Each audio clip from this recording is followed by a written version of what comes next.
வணக்கம் நண்பர்களே, மட்டன் குழம்பு செய்யறதுக்கு 1 கிலோ மட்டன் எடுத்திருக்கேன்.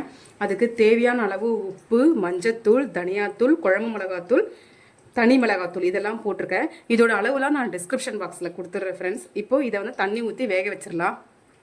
ஊற்றியாச்சு, விசில் விட்டுடலாம். இதெல்லாம் நம்ம வறுத்து அரைக்கணும். பூண்டு வந்து ஒரு 15 பல், 1 ஸ்பூன் சோம்பு, ஒரு 3/4 ஸ்பூன் சீரகம், ஒரு 2 சிட்டிகை மிளகு, ஒரு துண்டு இஞ்சி, 2 பச்சை மிளகா, அப்புறம் 4 பட்டை. அளவு பார்த்துக்கோங்க, பெருசாக போட்டுறாதீங்க, ரொம்ப ஸ்பைசி ஆகிடும். அதுக்கப்புறம் சாம்பார் வெங்காயம் ஒரு 100 கிராம் அளவு. இதெல்லாம் நம்ம வந்து எண்ணெயில் வதக்கிட்டு அரைச்சிக்கலாம். வதக்கியாச்சு ஃப்ரெண்ட்ஸ். இதில் வந்து ஒரு 6 கிராம் மட்டும் ஆட் பண்ணிக்கோங்க. அரைக்கும் போது கொஞ்சம் கருவேப்பிலையை ஆட் பண்ணி அரைச்சிடலாம். இது மாதிரி ஃபைன் பேஸ்ட்டாக அரைச்சிடணும். கடாயில் எண்ணெய் ஊற்றிட்டு இந்த சின்ன அளவுக்கு பட்டை, ரொம்ப போட்டுறாதீங்க ஃப்ரெண்ட்ஸ், ஸ்பைசி ஆகிடும்.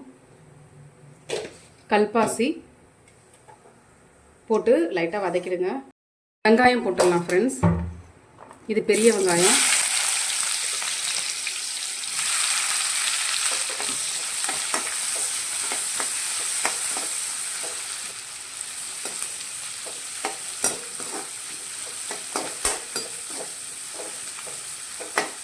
வதக்கும் போது கொஞ்சம் கருவேப்பிலை போட்டுடலாம் ஃப்ரெண்ட்ஸ்.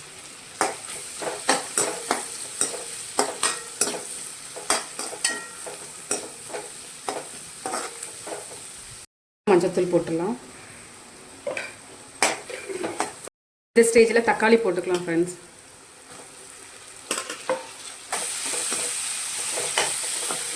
இது நல்லா ரெண்டுமே நல்லா வதங்கணும். இதில் நம்ம அரைச்சி வச்சுருக்கோம் இல்லைங்களா, இந்த விழுது, அதை போட்டுருவோம்.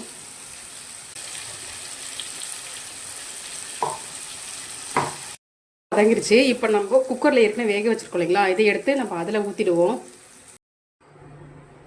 ஃப்ரெண்ட்ஸ், நம்ம அரைச்சி வச்சுருக்க விழுதை இதில் ஊற்றியாச்சு. மிக்ஸ் பண்ணிடலாம் நல்லா இதோட.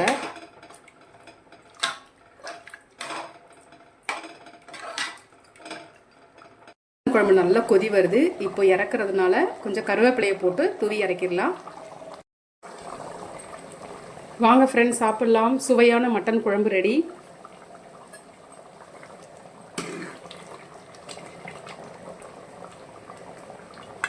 சுவையான மட்டன் குழம்பு ரெடி.